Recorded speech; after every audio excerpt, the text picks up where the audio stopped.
Left side में विद्यार्थियों अनुदान ಅವರು ಲೆಫ್ಟ್ ಸೈಡ್ ಎಡಮ ಭಾಗಂలో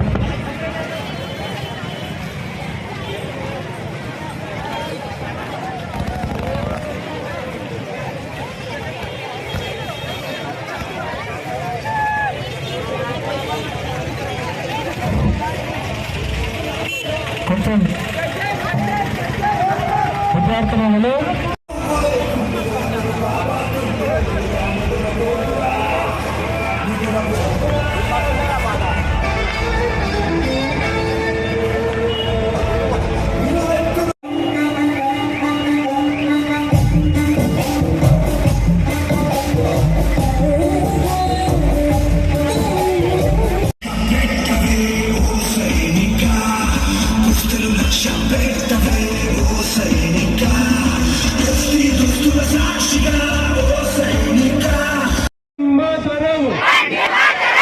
కార్యక్రమానికి ఇప్పుడు సామూహికంగా జనగణన మాడి ఈ కార్యక్రమం వహిస్తున్నాం.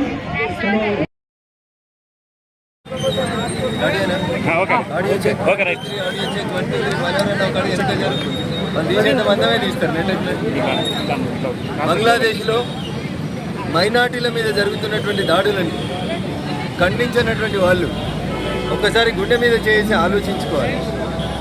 ఈ దేశంలో చిన్న సంఘటన జరగకంటే ముందే కొన్ని వేల గంటలు టీవీ ఛానళ్లలో చర్చలు జరిపి ఈ దేశ గౌరవాన్ని మంటగల్పాలని చూస్తున్నటువంటి మేధావులారా, బంగ్లాదేశ్లో హిందూ మైనార్టీల మీద జరుగుతున్నటువంటి దాడుల పట్ల మీ మౌనం ఎందుకనేది మీరు స్పందించాలి. గజ్వేల్ లాంటి ఒక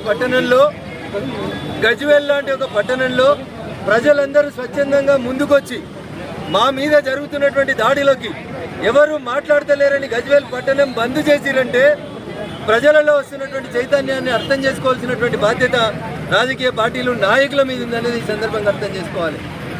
లౌకికవాదం పేరిట ఈ దేశంలో ఒక చిన్న సంఘటన జరిగితే గగ్గోలు పెట్టేటువంటి మేధావులారా, దేశంలో మైనార్టీల మీద జరుగుతున్నటువంటి దాడుల పట్ల మీ మౌనాన్ని ఈ సమాజం సిగ్గుతో తలదించుకునేలా చేస్తుందని చెప్పి ఈ సందర్భంగా తెలియజేస్తా ఉన్నాం. సెక్యులరిజం అంటే ఈ దేశంలో మైనార్టీలకు రక్షణ ఉండాలి, కానీ మన పక్కన ఉన్నటువంటి రాష్ట్రంలో దేశంలో మైనార్టీల మీద దాడులు జరుగుతుంటే మీ మౌనం ఏ రకమైనటువంటి సంకేతం పంపిస్తుందో ఒకసారి ఆలోచించు. అందుకని దయచేసి జాతీయ జెండా పట్ల, ఈ దేశం పట్ల, ఈ దేశం నాది అనేటువంటి భావన పెంపొందించేందుకు భారత ప్రధాని గారు పిలిపించినటువంటి హర్ ఘర్ తిరంగా కార్యక్రమంలో ప్రతి వ్యక్తి irrespective of caste, creed, race, religion అందరూ భాగస్వాములై అన్ని ఇళ్ల మీద రేపు జాతీయ జెండాలు ఎగిరేయాలని మేము ఈ సందర్భంగా పిలుపునిస్తా ఉన్నాం. అట్లా ఎగిరేయనోళ్ళు దేశభక్తుల, దేశద్రోహుల, వాళ్ళు ఈ దేశంలో ఉండాలా ఉండకూడదా అనేది ప్రజలు నిర్ణయించుకుంటారని చెప్పి ఈ సందర్భంగా తెలియజేస్తూ, నిన్నటి నుంచి గజ్వేల్ పట్టణం చూపిస్తున్నటువంటి స్ఫూర్తికి ఈ పట్టణ పుర ప్రముఖులందరినీ కూడా నేను శిరస్సు వంచి నమస్కారం తెలియజేస్తూ అభినందిస్తా ఉన్నా. జై హింద్, జై భారత్.